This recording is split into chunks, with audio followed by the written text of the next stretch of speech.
Unitree Robotics accidentally released a machine called Mecha Robot that doesn't fit into any normal category. It can walk on 2 legs. It can drop down to 4 when the ground gets rough. It has a cockpit where a human pilot sits inside.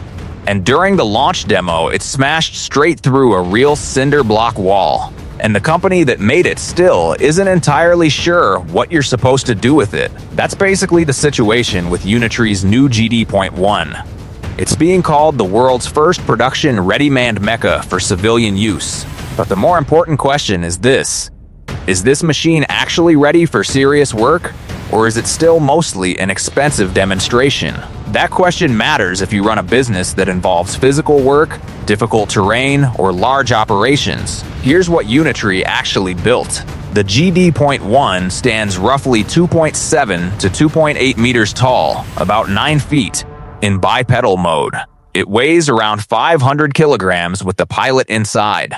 It can walk upright on 2 legs for normal environments like corridors and roads. When the terrain becomes difficult, it transforms into quadrupedal mode for better stability on slopes, rubble, or uneven ground. Inside the torso, there is an open cockpit where 1 human pilot sits and operates the machine. The structure is strong enough that, in the demo, it broke through actual cinder block walls using its arm. Unitree is positioning this as a civilian vehicle. But here's where the conversation changes. The GD01 starts at $650,000. That price puts it in the same range as high-end supercars and private aircraft. Which means Unitree is not primarily selling this to construction companies or rescue teams as a practical work tool. They are selling it to wealthy enthusiasts, theme park operators, and companies who want a high-profile technology showcase. This is actually a common pattern in new technology. Cars, computers, and drones all started as expensive products for wealthy buyers before they became more practical and affordable over time. Unitree appears to be following the same path, using early high-paying customers to fund further development. However, this also creates a clear gap for most businesses. At $650,000, the GD01 costs roughly 8 to 10 years of a human construction worker's total compensation in many developed markets. For a business to justify buying this machine as a practical tool, it would need to deliver reliable performance over many years with low maintenance and clear operational advantages. Right now, that level of proof is not yet available. The launch video showed walking, transformation, and wall-breaking capability. What it did not show was long-duration operation, pilot comfort during extended use, maintenance requirements, or performance in unpredictable real-world conditions. Unitree even included a disclaimer asking users to operate the machine in a friendly and safe manner. That kind of disclaimer tells you something about how mature the operational side of this technology currently is.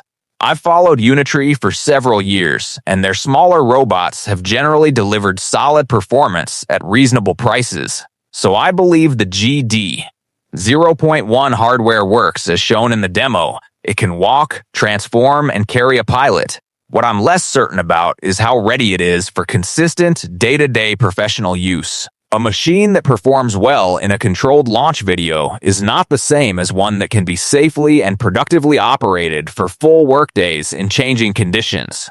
That gap between demonstration and reliable operation is where many ambitious robotics projects slow down. Unitree has not fully closed that gap yet based on what's been shown so far. Most coverage has framed the GD01 as either a major breakthrough or just a gimmick. The reality sits somewhere in between. It is serious hardware, but it is still early in its practical development. Right now, the Unitree GD01 makes the most sense for high-end experiential use, such as theme parks, adventure tourism, corporate events, and private ownership for those who can afford it.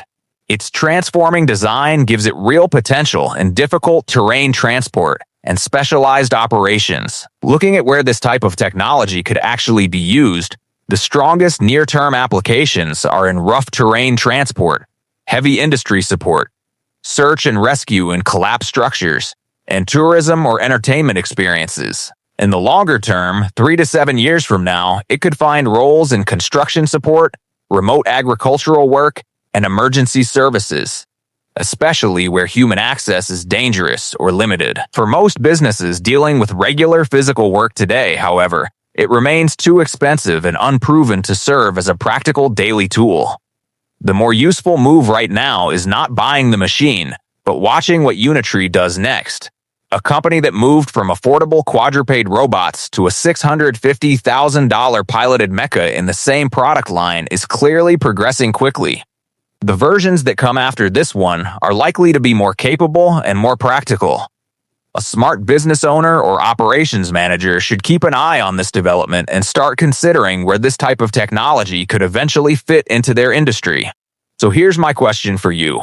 I'm curious what you think. If you had $650,000 to spend, would you rather buy a supercar or would you actually consider buying something like the GD01? And more importantly, what do you think people will actually use these for in the next 5 years? Drop your thoughts in the comments. I read every single one.